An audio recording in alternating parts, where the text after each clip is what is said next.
Welcome to Cape Town. Welcome to the Mother City. Home of the Penguins and home to Seal Island. This popular tourist attraction out in the coastal region is promising to wine and dine you with some of the best sights and sounds of Africa, and is home to round 3 of the South African Endurance Series.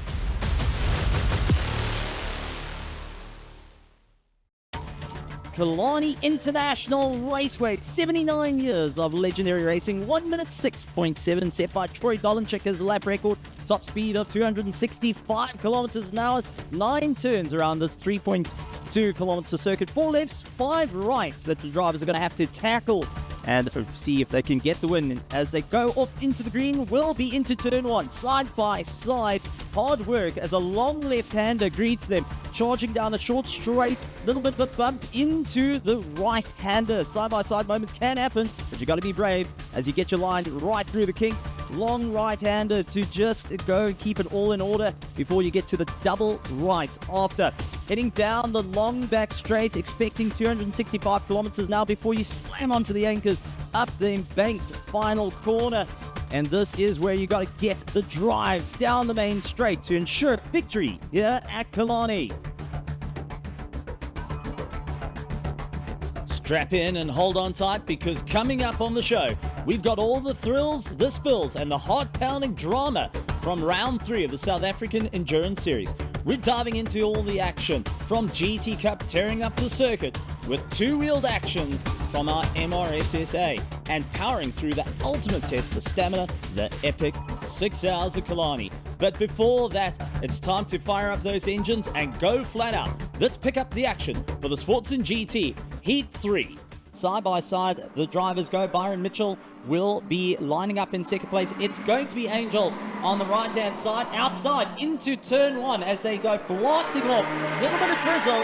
It's going to be hard work for Damien Hammond, who originally won. John Caro, who wasn't in race 2, getting his full flight here today. Well, it's exactly the same as what happened yesterday, but it's completely different because the rain is coming down. It's not too bad. You can't see that much of it. Getting the 350Z completely sideways as he comes out of turn number 1. But there you can see the water's now starting to drop on the camera lens. So a completely different ball game as to what we saw in race number 1 and race number 2 earlier on. Well, down our front straight, and you can see Hammond on the inside of Lataka, gets ahead. There is Dan Angel, who sees the 2 Lamborghinis chasing down. This is going to be interesting. 488 Ferrari, V8 power, trying to make its way through the Super Trofeo, which is more of a challenge car compared to its GT3 counterpart right behind the GT3 Hurricane of the Tiger, the Into Africa, now having to go really late on the brakes to just try and figure out how to get past Hammond. Couldn't get it right, and now Hammond into the mix of the likes of Angel. As they come down towards turn number 1, and Angel's under a lot of pressure. 3 very similar, and he's going to go around the outside. He's found the grip around the outside. They're going to be side by side. No, he's going to do it before the exit of the corner, and that puts him exactly where, oh God, the tail's starting to move around. The Angel trying to get the power down a little bit too quick, and it's now going to be a turnaround with Angel is going to find himself under a whole bunch of pressure to stay in that 3rd position. Coming up behind the skyline, he'll get a nice clean run up on the inside of the skyline as he works his way down towards turn number 5. And as always, Byron Mitchell very, very quick to adapt to conditions. Probably one of the best young guns out there in this form of motorsport as he navigates Cape Town corner and works his way back up towards the start-finish line. Look at that rooster tail coming up behind that car as the aerodynamics just lifts the water and throws it up into the air. That's what's going to help us in the latter stages to pick up the amount of water that is out there as they've come across the line for the check-in flag. Byron Mitchell takes that win. And I'm sure he and the crew will be super chuffed with that one. Changing conditions from a light rain, dry track to a drizzle to a massive downpour, and he was effective all the way through. Having just got past Killarney just before he went across the line.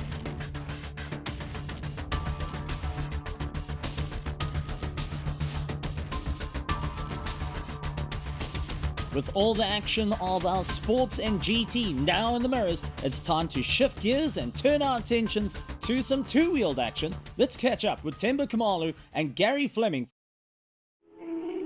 Tristan Pienaar, as you can see there, your leader on the number 50. Damien Purificati in second place on the 1000ccs. And Oratile Piri, number 26, leads the 600 on lap number 1. Wet conditions are slowing everything. Well, that's now commentators' curse, saying slowing down, and the boys are doing 200 and plenty plus going down the back, mate. This is the first time that they come under heavy braking at the bottom end of the straight. You can see how they've spread it out. Most of the guys taking same and similar line on the outside, the entry to the corner, dropping it down about 2/3 of the way on the apex, around about there, and then right up towards the outside as they come out of the corner. Oratile Piri, what a first lap. You can see he's going with 1000ccs and he's already 6.5 seconds in the lead ahead of Troy Tonkin. Well, Tonkin was actually pretty gingerly coming there into the corner. See the rider looking around to come and see exactly what's happening behind. That's the 50 machine that you're watching there now. And that is Tristan Pienaar. Oratile Piri, insane on a 600. He's going around the outside of the thousands. Oratile Piri, only 17 years old, now going around the outside of Tristan Pienaar. This is unbelievable. A 600 leads out overall. I did predict this in the morning warm-up. He is now going to be the reference rider. Oh, we see the 88 that's standing dead still. That is Problems. Purificati. Problems for Damien Purificati on his BMW. It looks like it's choked. Yeah, it looks like it's actually choked off on him. That's Piri's gone down at Malmesbury. Tristan Pienaar comes through. Oratile Piri unfortunately has gone down in the lead of the race. Here's the replay, Gary. Let's see how he goes. It's into the double right-hander. Oh! The back end stepped out and he took some airtime, luckily staying away from the bike, and the yellow flag's coming out. Well, luckily he's quite fine. You have to be incredibly smooth feeding on the throttle. The moment you get a little bit greedy with the throttle, it will step out, and that's exactly the mistake we saw Oratile Piri made. Got on the gas a bit too hard. That red tire lost grip, gained grip again, and threw him over the top in a huge high side. One other thing you can see here that's quite interesting is that when you watch Tonkin and Van Nieuwkerk go through the corners, you'll see Troy Tonkin gets his knee a lot closer to the ground, and that's not necessarily a case that he's carrying more lean angle than Van Nieuwkerk, but Troy is a much taller rider. Troy about 6 feet tall at his young age of 16, as we see Orapiri trying to finish the race on a heavily damaged Yamaha R6 there. I'm sure that bar's bent. Yeah, that looks like... well, that just shows you the intent of the rider. Even though it was dropped, he got the marshals to help him to get the bike up, gets it back up, carries on riding, trying to limit the damage as we watch Tristan Pienaar. Tristan Pienaar's gone off the track. He's just taken the checkered flag. Yeah, he's just taken the checkered flag. Okay, excellent. Our timing was not really up to date there, but we do see our riders come through. Troy Tonkin, you can see him celebrating. That means the world to him for Troy and his father Thomas. They are going to be absolutely over the moon with that. Ryan Van Nieuwkerk takes second place in the 600.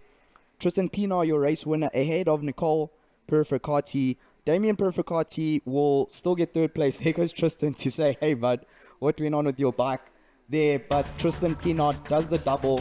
He is now the championship leader. He will have a healthy points lead now over Damien Purificati and Adolf Boschoff. So a perfect weekend for Tristan. Coming up next, it's our GT Cup Race 3. Charles Ranges, however, will have the inside line. He's got all the power to clear, but Mo Mia, running in second place, has got Nicky Dix, Andre van Vuren, and Jaco Dezel right onto the back of him. This is going to get difficult.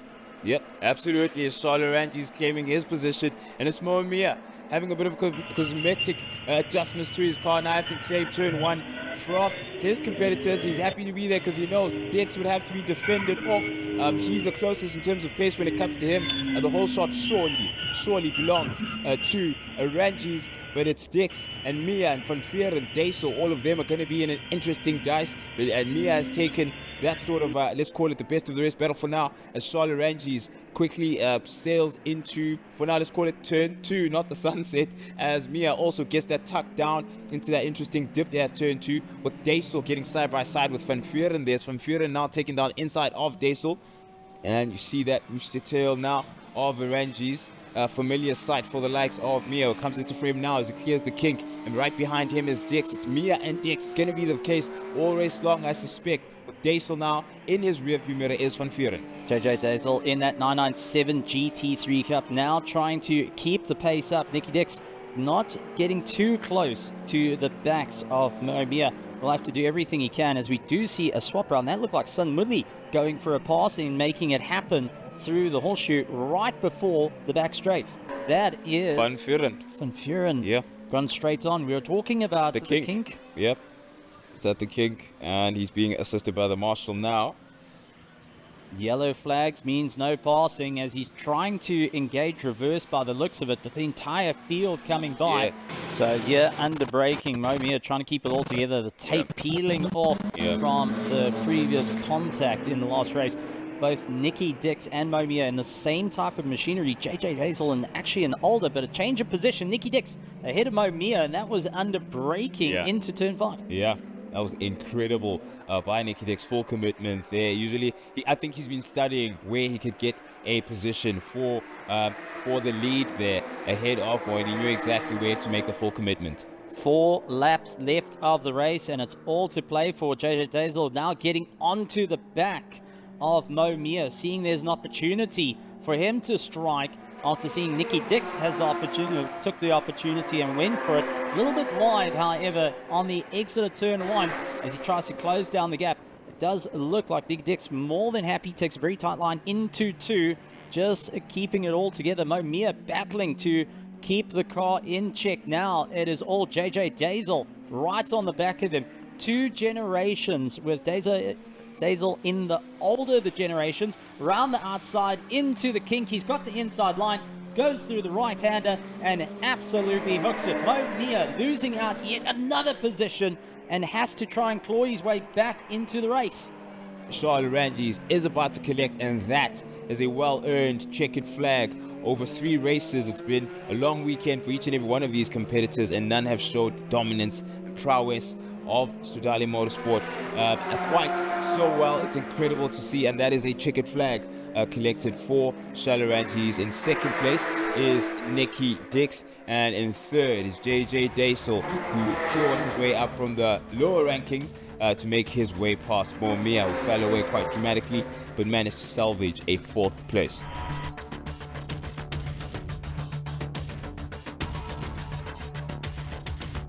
This is SAES. Round 3 here at Killarney International Raceway, connected by Vodacom for you. And we have an exciting, a lot of questions, a lot of courage seen amongst the committed who've qualified and warmed up. A lot of questions being asked by the teams of themselves. Are they able to face the challenge that is ahead of us? And right now, the main challenge is Mother Nature.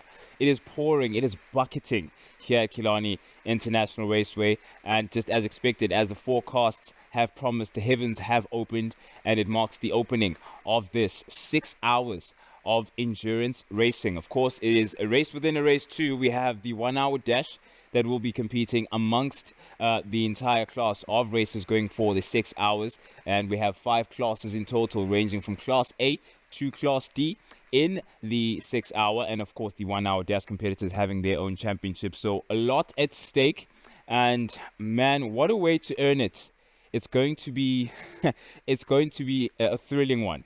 We had an onboard there with the Nova Proto 2, and that's pretty much what you're dealing with. You're effectively split seconds of clear visibility because you're depending on the visor. That's only going to increase because this is at crawling pace. This is formation lap pace, so you can barely see. Can you imagine at full tilt what it looks like on the windscreen? You know what? This is what endurance racing is about, and already have a spinner, and that already shows you slow speed, things can go wrong. That could be Mario da Silva, Fabian Lanz, or Steve Trotter. Our transponder will educate us not too long from now. The field still a little bit split as they go under race conditions. By the looks of it, already got one car coming in. That is going to be Sun Mudley. Sun Mudley just peeled into the pits. So avoiding the start and opting rather to just go through pit lane.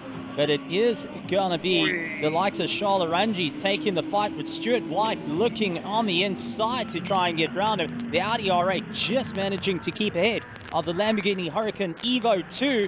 Brand spanking new, only one in South Africa, looking to fight out for the championship. Oh, a fight with the traction. of our race leaders. Our race leaders have both spun out at the kink, the very corner we mentioned. A joint pirouette there just before turn 3. Luckily, the competitor right behind them managed to avoid that incident. The prime competitor being that number 15, Nova Proto 2, steering clear of the action. Lamborghini has been recovered back onto the circuit on Capital Arangis once the traffic has cleared. Anthony Marks, Anthony Marks, a spinner, Anthony Marks just before turn 3. There it is. Here's that moment after the kink. First to lose it was Arangis ahead of the Lamborghini, and both of them a synchronized pirouette, a lot more rough there for the Lamborghini because it was over the grass, and Arangis went out onto the outside.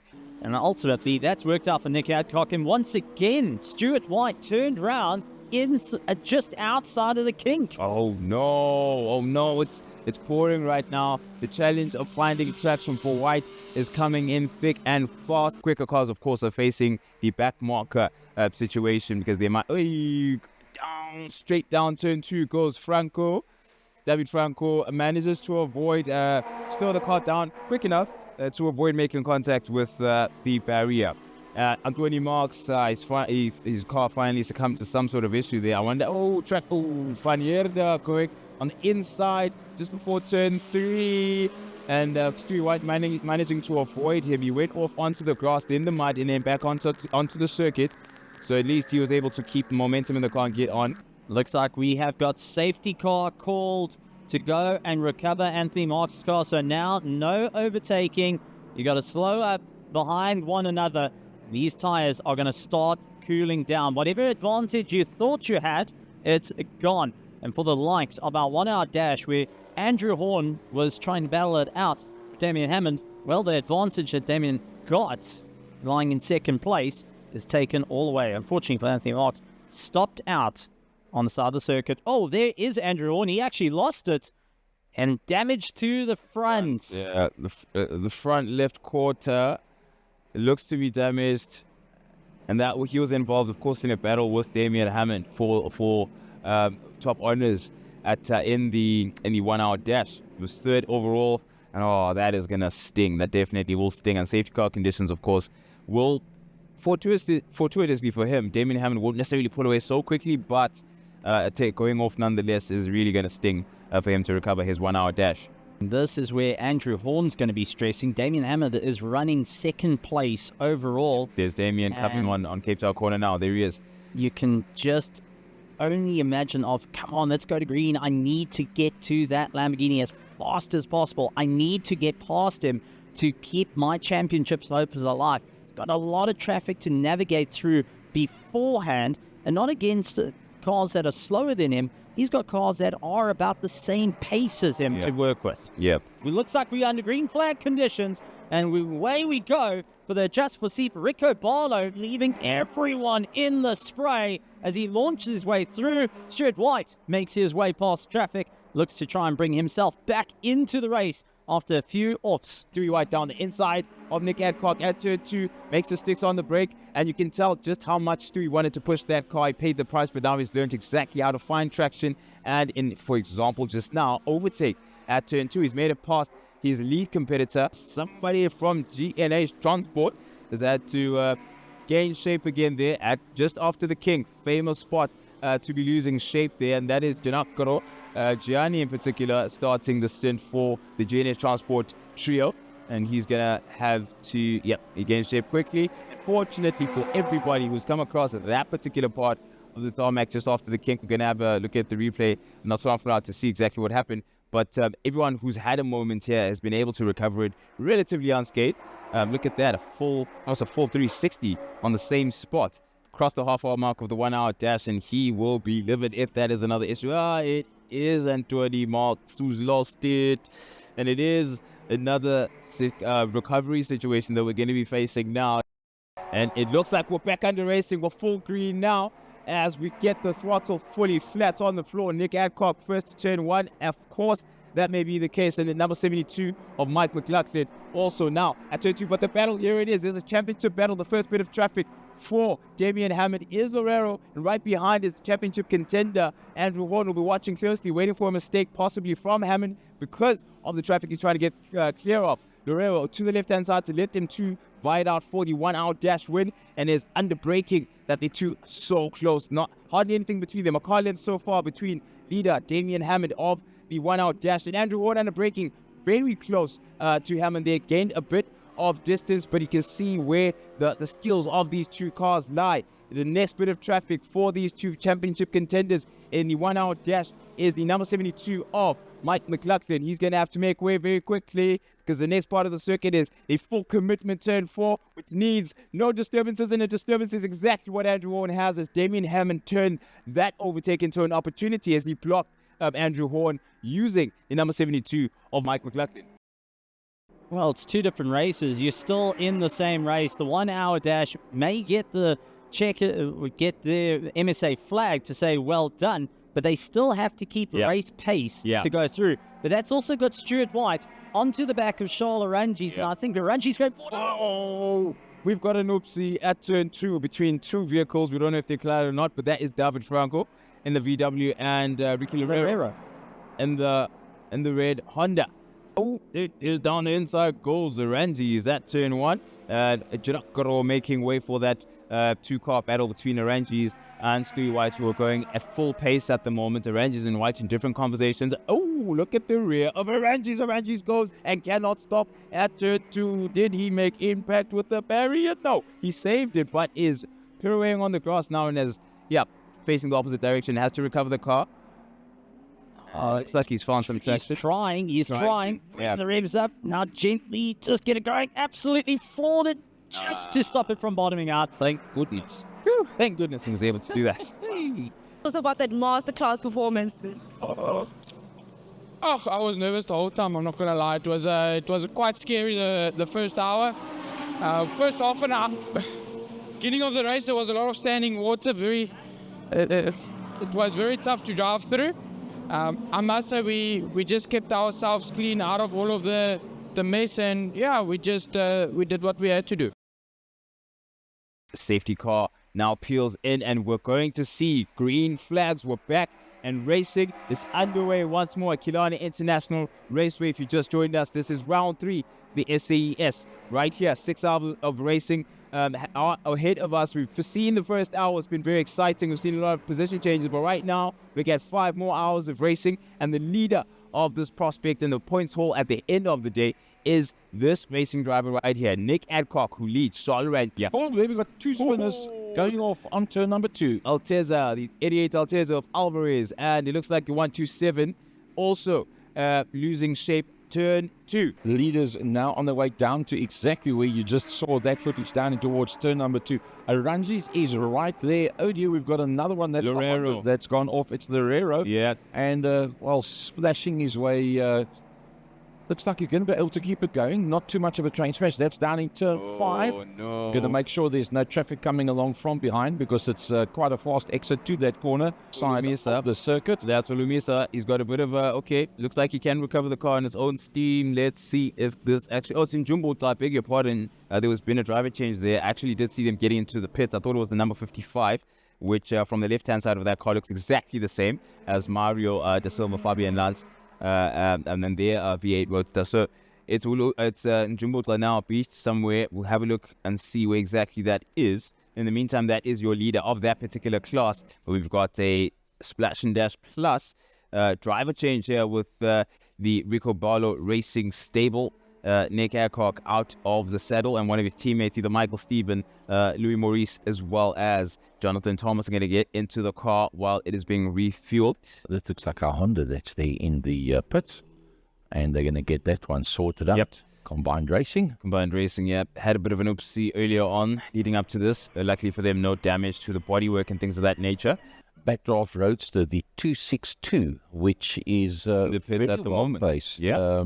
Right there, you see it on screen, and that car is 7th overall and leading Class D. Indeed, we have an amalgamation of classes and different kinds of machinery. Here is Charleroi, as we see down the home straight, and that there was Dan Hirsch also, I believe, making his way there, but he will be clearing. Look at that, spray is incredible. It is Litaka in the vehicle at the moment. That is the Lamborghini Huracan GT3. that Evo 2 has made waves, absolutely made waves. I talk in a figurative sense, but it is literal purely because of the conditions, not any of my linguistics here. But it absolutely made there it is. There is that spin, a second spin, because this is not an action replay. That is a spin from that is Louis Maurice there of Rico Bala Racing. Okay, waiting for vehicle to clear. He spins out the conditions. It's bucketing, as we said, and it is not the fact that Maurice has had his first time here. Everybody, the experienced Oranges, just had his moment. Now he's going to have to recover the car. So really, it's dished out evenly. Then another spin. Someone's gone off the brown deck. Number 31, brown deck, finding Hirde at the... Yep, yeah, it is fine. They're in the car at the moment, and that was again after the kink. There's something going on there, so we can actually continue under safe car conditions as the clock is running down.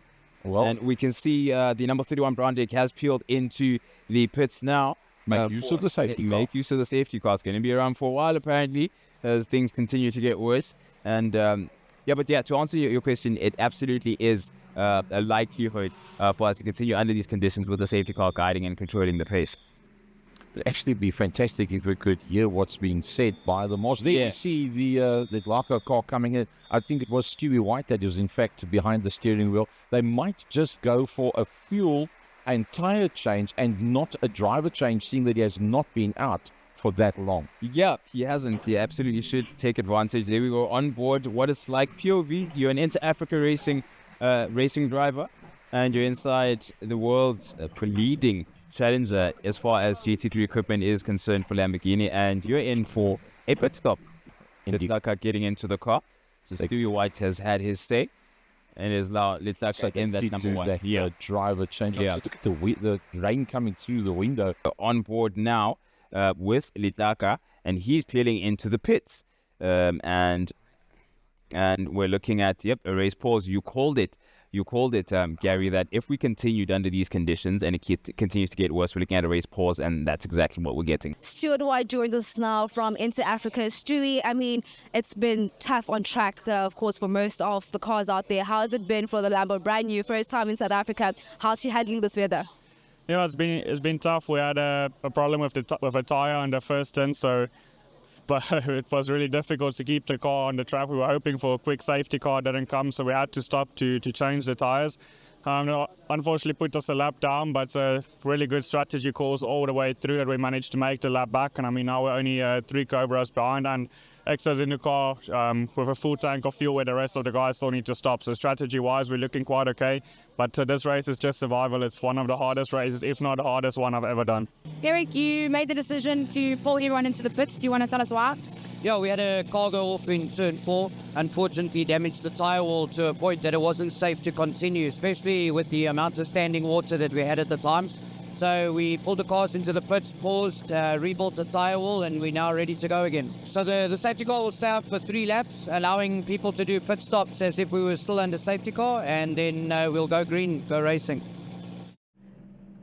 It looks like we're going back under green flag conditions. Safety car is in, and this has been a while waiting. 3 hours and 20 minutes to go, and it is the Just for Sleep Norma Nova ready to go and nicely warmed up to try and run away at the moment, and hoping to try and get that first place back. It's standing on the power, utilizing the dry line as they blast through under the bridge, heading towards turn 1. Finally, in anger, they are racing yet again. Fantastic to see cars back at full speed, and it looks like there are a couple of dry lines starting to form there on the straight. We would love to see a drier track, faster lap times for my drivers, increase pressure on them. But the best news, I think, Steve, of the last hour so far is that rain has finally stopped falling and track conditions can finally improve for our drivers. But that being said, he's going to have to be a even sharper driver, blasting off into the distance. You can see no fear down the main straight. He's actually gone past Mr. Lutaka now and is trying to move up. Remember, he's trying to unlap himself after everything that's gone on. He's watched the racing just go on. He's seen the car fall off and he's waited for Charlotte Ranjis to eventually say, there we go, there's the steering, you take it through now and charge your way through. Bradley Liebenberg now up into third place, 21 seconds behind Maurice.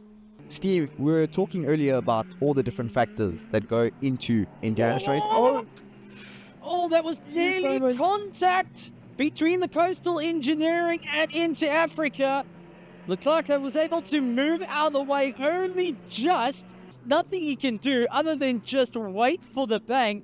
Fortunate enough, there was just enough room to get away, but let's take a look at that replay. Coming around turn 5, a little bit low, gets on the power a bit too early, has the rear snap out underneath him over the curb, and that was nearly a big impact for both cars, and a sigh of relief from both drivers. Now that we're starting to get out of the wet, more into a damp place, and you can see still pools of water on the inside into turn 1 as they start making their way through, heading up to turn 2.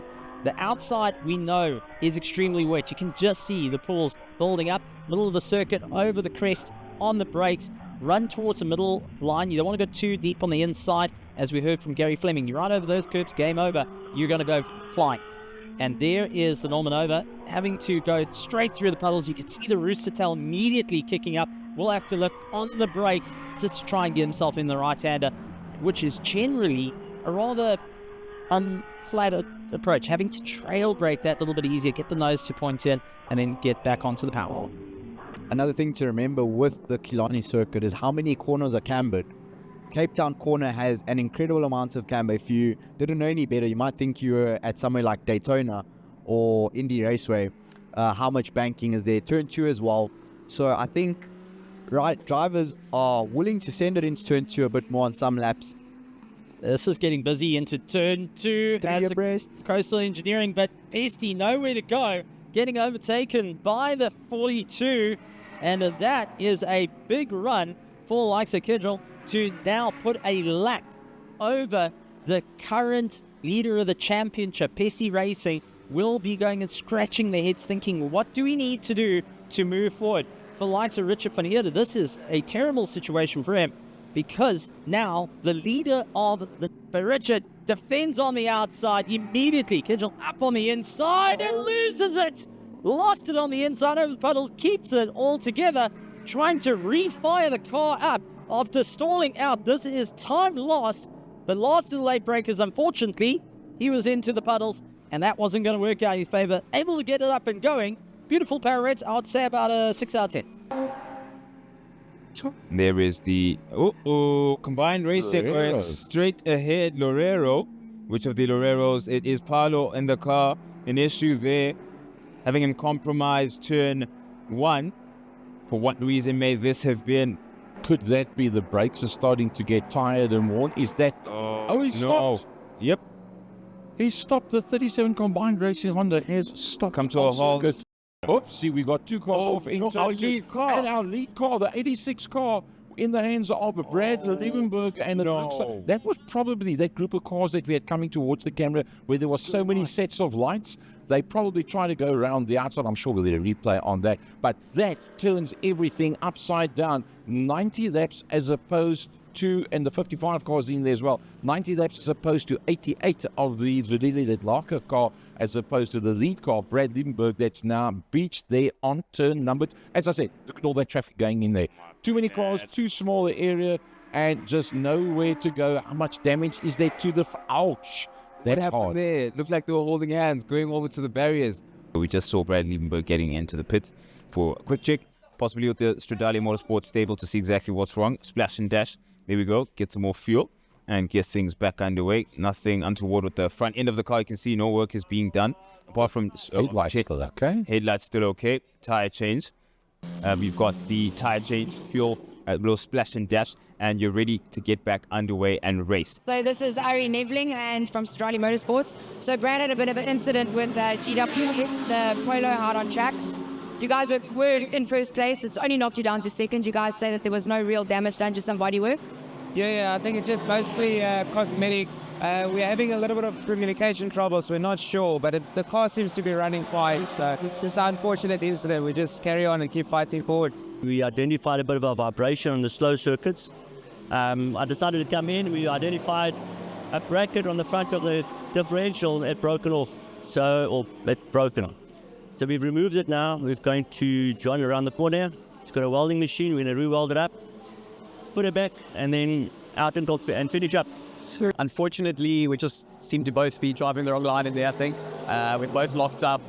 And unfortunately, Rob, he got Bradley on the outside and he took him with him into the barrier. But luckily, that's not too much damage.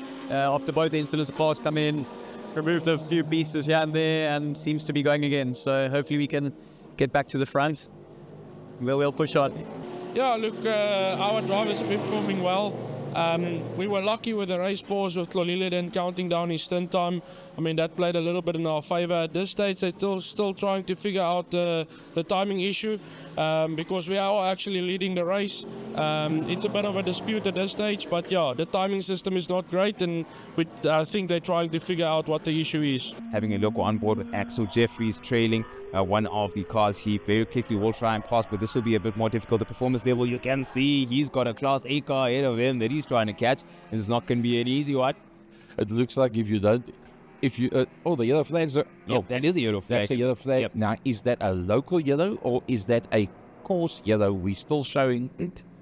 It's a possible full course yellow, and now exactly what we spoke about. Brad Lindbergh closing on Michael Stephen. There was, when we last saw, a roundabout between 34 and 40 seconds between them.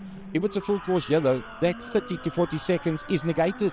Brad Lindbergh into the pits for a splash and dash, and a driver is the suspected racer. He did say that he's about to get his stint. I think he's about to go out now and set the benchmark. We'll try and match and exceed the benchmark set by Brad Liebenberg.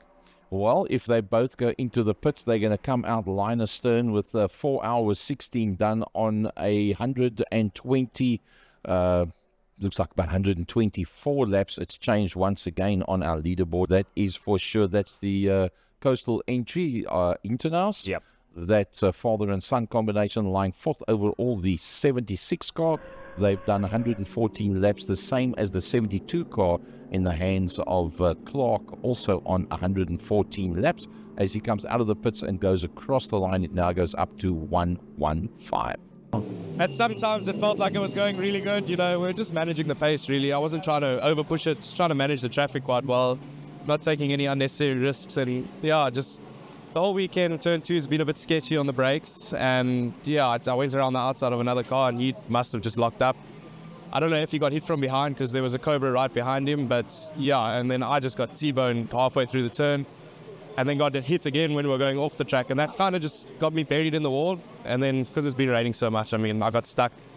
Tried my best to try and get the car. In the adrenaline moment, you're trying to even pull the car at yourself. But it is what it is. Apologies to the team. Obviously, it's not what we want to have. Never mind the race, just damage to the car and everything. We're hoping to bring it home in one piece. Look, it's still going. But it is what it is. Let's see what Ari can do. But I pushed my hardest at the end to try and make back some time. But let's see. It's going to be an interesting time for all the drivers. Darkness has come down, the cold, and that looks like that is Dan Hirsch and Stuart Kregel, who's come to a stop on the outside. A little bit of a rough place. Make sure there's no understeer, but yellow flags will be waving. Drivers will be going and taking note, but that's the leader of the backdraft trying to just get it refired and moving. Safety car out, pit stops in. This will be the final pit stops that drivers would want to do, because this is a perfect time to get the drivers that still need to get their laps in. This is the right time to do it. That splash and dash, fill the tank up, continue on. And we do have the Inter Africa taking the opportunity into the pits, starting to do a bit of work on the car.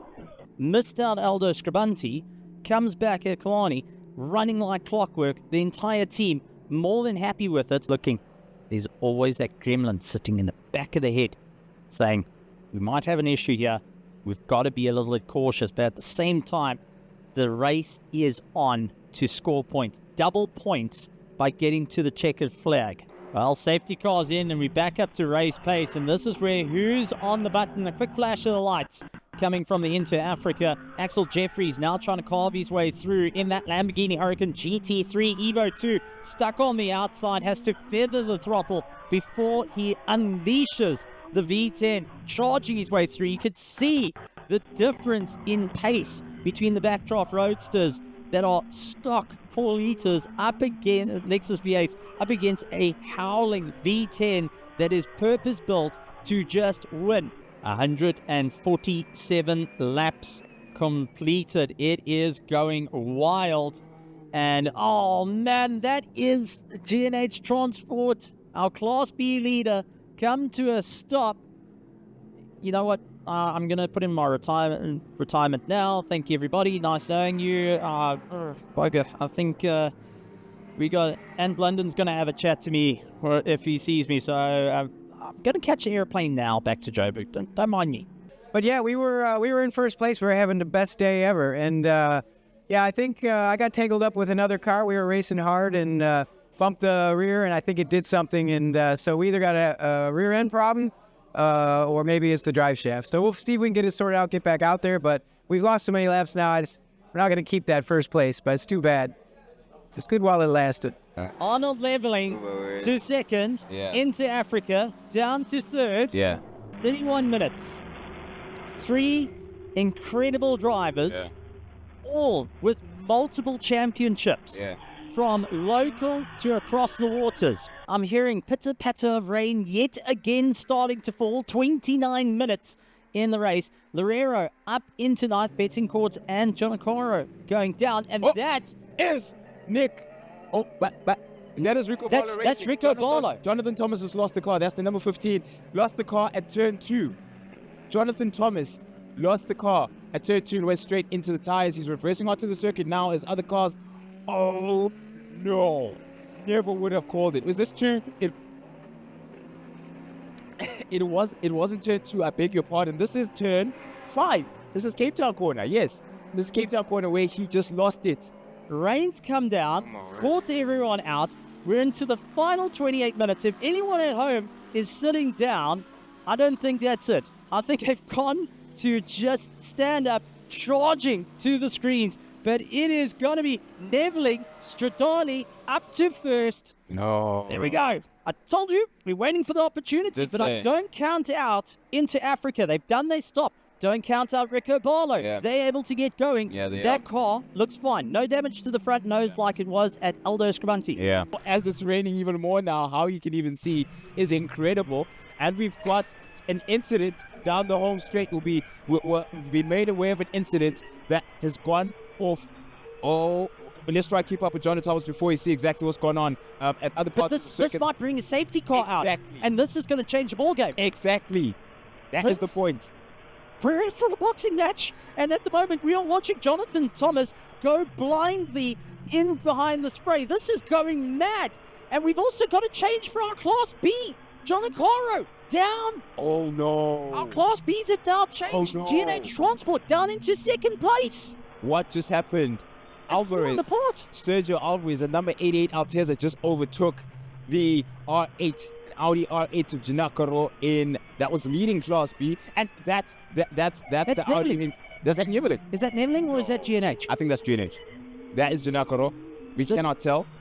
Look, let's look right. How much power? That is a GT3. Look how he's starting to open up the gap. Yeah, that definitely is Neveling. Oh my heavens. Oh.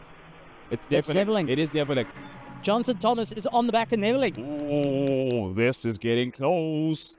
We're going to have a clearer picture at some point eventually, but for the time being, this is the view that Jono Thomas has. Can you imagine the pressure mounted on you? You have to put down your best lap times seen all weekend in these conditions behind the quickest piece of machinery on the circuit at the moment. Neveling is that man who set in this car. His teammate, I beg your pardon, Brad Liebenberg, set a car of 117.7, if I'm not mistaken. But the fact that that's the same car is able to set such a time makes Jonathan Thomas even more sharp, even more aware of the task ahead of him. And so far, he's managed to recover, firstly coming off at turn 5, reversed the car and got it back on its own steam, thankfully. And now he's in a position to be within arm's reach of Neveling.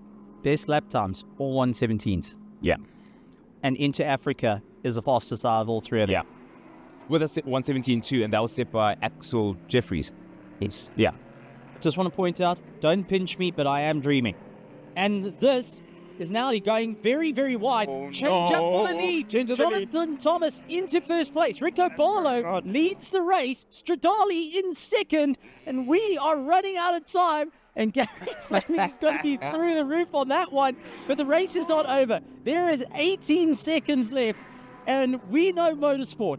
Anything happens, you do not count anything until the checkered flags come out. You've put your car on the trailer and you're ready home. Oh, jeez. Nibbling, 2 seconds. Nibbling. 3 seconds off second place. I can't take this anymore. Jeez, this is incredible. Never could have called this. We're still in green flag conditions at the moment, so we can't confirm what happened. There it is, number 42 of that is Dan Hirsch in the car at the moment. He's lost it. Very banked section that looks like turn 5, if I'm not mistaken. We'll find out in a moment. Please roll. Please move forward. Please move forward. Dan Please move forward. If he doesn't move, that means the final 10 minutes is going to be a sprint race. 100%. Yellow safety car. Safety car. Into Africa, first place. Stradali, second. I like how you said into Africa first. Well, into Africa in third. Are you projecting there, Steve? You know what I'm seeing right now? 10 minutes to get going. 5 minutes. The last 5 minutes, pit lane closes. If you haven't got into pit lane now, that's it. Just try. I don't see orange lights. Let's have a look. See. I don't see orange lights. Safety cars moving.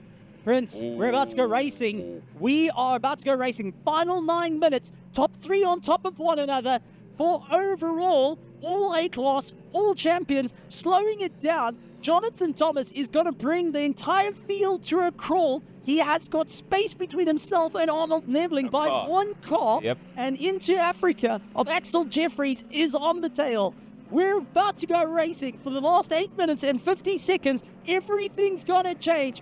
Green, green, green. We are racing here at Killarney for the final last bit of the 6 hours of Killarney, round 3 of the South African Endurance Series. And Jono Thomas gets unleashed exactly what he wants, but close together are into Africa's Axel Jeffries and Stradale's Ari Neveling. Nothing in between those 2.3 of a second as they went into turn 1. What does it look like at turn 2? Generally, the rest of the field goes across turn 1. It's very difficult to navigate at the moment. We've had 20 minutes straight of rain on and off. We've got a class lead here with Kevin Rook of Dutchman Brown Deck ahead of current championship leaders, but now that gap has shrunk to 0.9 of a second. How quickly things change. And I know that's a Lambo. That's a Lambo. Into Africa's ahead of Neveling. Oh, the overtake has been made ahead of Neveling, and that was quicker than we thought. Axel Jeffries capitalizing on the opportunity with the opening and unleashing of these cars after the yellow, the safety car period. And it's Axel Jeffries in the middle of it now, trying to slice and dice through the traffic out at Cape Town corner, and off he goes now, down slingshotting on the home finish, and he's waiting to see the lights, the tail lights of Jono Thomas as soon as possible. Nothing in it now. That lead has gone down to 1 second, so he certainly can see exactly where Jono Thomas is. Oh my goodness, we have them in the same frame. Breathe if you get a chance. Under braking into turn 2 we go. In goes Jono Thomas. In goes Axel Jeffries. He's going to have to be careful what is going on. There's Jono Thomas. And there goes Axel Jeffries having to get across that 33 Scuderia Rossi Alpha and a V8 Roadster at the same time. This is going to be difficult. The Norma Nova sees the angry lights of a 2024 Hurricane Evo 2 chasing down V10, 600 plus horsepower underneath, being unleashed, and you can see how fast it closes up to a 5-liter stock Ford Coyote 900 kilogram prototype. This is mad. Yeah, and your bets are locked in too. Might I remind you, POV Axel Jeffries and Jono Thomas knows it. Oh my goodness, under braking going into turn 2, out the exit there, go approaching the kick. Not too long from now, easy on the traction. Jono, you might lose it. Axel's watching to see for any mistakes that you might make and clearing the kick quite easily. It's been a tricky spot for all the racing we've seen across the 6 hours of racing. Now approaching turn 4. Easy does it, but you can see the grunt is about to kick in now. Full beans and commitment at the double right. And then the grunt, traffic as ever. Traffic slowed down. Jonathan Thomas had to lift. This has killed the drive down the back straight, outside line for Axel Jeffries, heading into the final corner. He's got the lead, switches to the middle for the defense, goes back to the inside, forcing Jonathan Thomas to try and go run into Africa, has taken the lead of the race. 2 minutes and 5 seconds. But this is Rico Barlow getting usurped at the last. 1 corner to go. Flames bellowing out of the Lamborghini Huracan. GT3, Evo, Huracan 2. First races around into Africa will come across the line and will be more than happy to go ahead of everyone.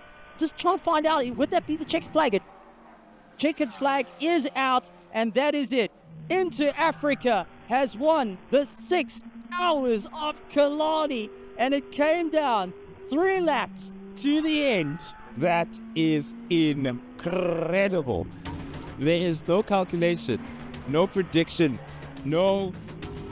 nothing possible to even closely and remotely come remotely close to this, to calling this result. 25 seconds separated first, second, and third overall after doing 184 laps here around Killarney, and 26.5 seconds separated our national V8 roadsters. Let's not take that away, but wow, what a race. No, it was honestly a great weekend. A few scares during the race. These guys did an excellent job. Exo, Stuart, the whole Into Africa team, they've been incredible, and it's just so nice to join them, to see what a professional organization it is now and how it's grown so much already from last year is amazing. And this is a reward to them. Car was faultless, everything worked well. I made a couple of mistakes, but I was happy I could recover for the boys because everyone did great. I must say, this was the toughest race of my life.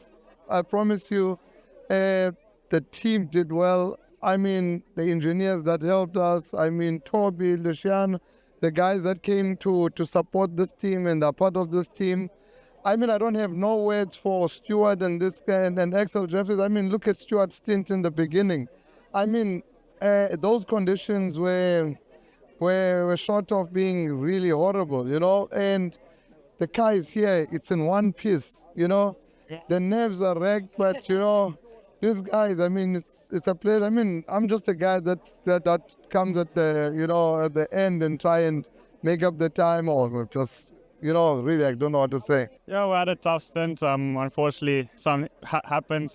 We made a mistake and we went on the wrong tires, but lost the lap, gained back the lap, and then after that, it was just everything I could go wrong did, but we recovered from everything. We had a few close calls, but the car's here in one piece. Congratulations to Exo on a great stint, and also to Axel. Having him in South Africa is really a pleasure for us as a team, and also thanks to Luciano, Toby, and Gerald, and the whole team. It's more than a team, it's a family, and this is our first win together for the 3 of us, but I'm hoping there's many more to come. Awesome.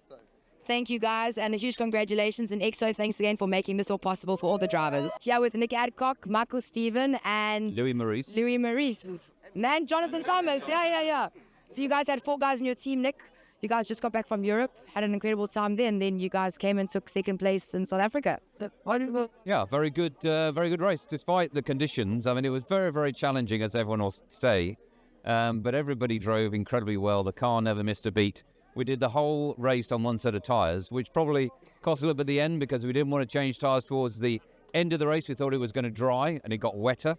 So that's why we had nothing really to fight with after doing, obviously, so many laps on one set of rubber. So, all the guys, very evenly matched today.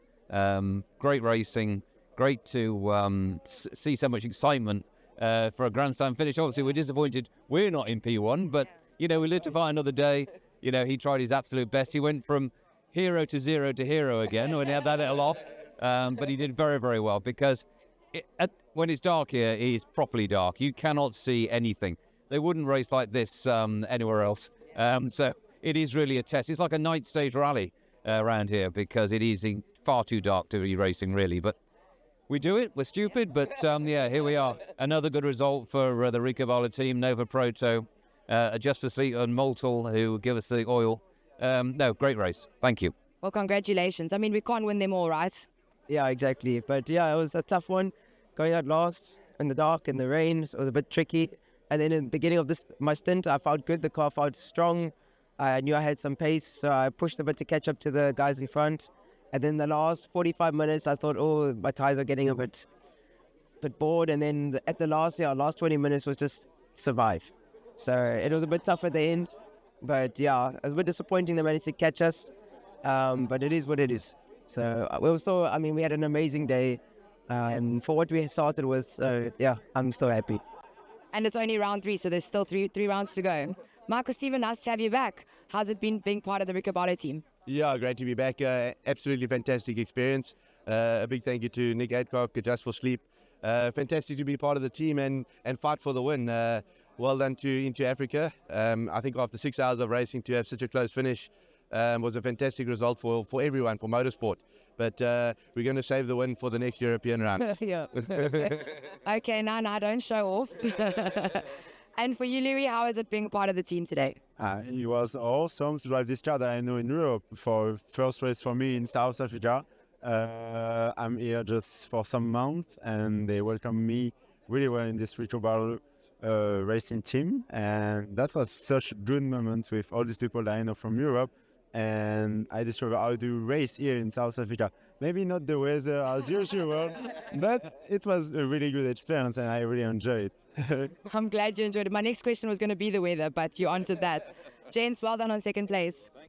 You get a sense of the release in the voices almost, because can you imagine how tense all of these teams have had to be for the duration of the weekend to try and focus on extracting the ultimate level of performance in the winning stable. You've got a brand new piece of machinery that just landed. Imagine the pressure of thinking, okay, we've actually never tested this out in race trim, and we're going to dive in and commit to round 3 at the halfway point of the championship that we're trying to defend. But let's hear some more from the third placed Stradale Racing.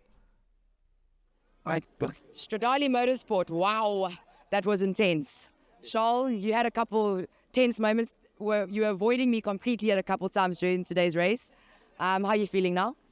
Look, I think it's a bit of a gut punch after the performance that the three of us put in. To be taken out in Brad's stint was it was bad. But in any case, be it as it may, I think we did fantastically well. We are new group racing together, and Brad and Adi did so well today. I was pirouetting all over.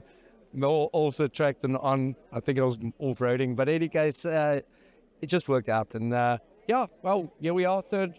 And giving it to the big boys end of the day. We have always been quite a big team, scaled down the past few years, and obviously running a very much small budget. But here we are and still giving it the horns. So we're very happy. And well done to my boys. Well done, boys. Brad, you went full throttle. I mean, you were going full throttle before the incident, and after the incident, you just came back to another level. I was trying to just make up a little bit for that incident. But Charles said it all. I think all things considering, we did a really good job to be on the lead lap after all the stuff that happened in the race. Bittersweet. But I think at the end of the day, as I say, all things considering, it's an okay job. And we come back at Killarney and we see what we do. Well, we can't wait to see what you bring to Killarney. Ari, shame. You had a tough time out there. Back and forth with Axel and the Nova. Tell us about it. Look, it was still good fun. I think my heart rate during that stint must have been insane. But, thank you to the guys that all did such an amazing job. Thanks to the team. Really looking forward. Let's see what we can do at the next one. 6 hours of racing here at Killarney International Raceway. International talent, homegrown and flown across to duke it out in a final battle on Cape Town soil and the final of our coastals. With the coastal leg of the South African Endurance Series now in the books, all eyes turn inland as we shift gears for round 4. Next stop, Johannesburg, Igoli, the city of gold, a place of history and mystery where legends are made and the streets never sleep. Get ready, Johannesburg. The heat is rising. The race is far from over.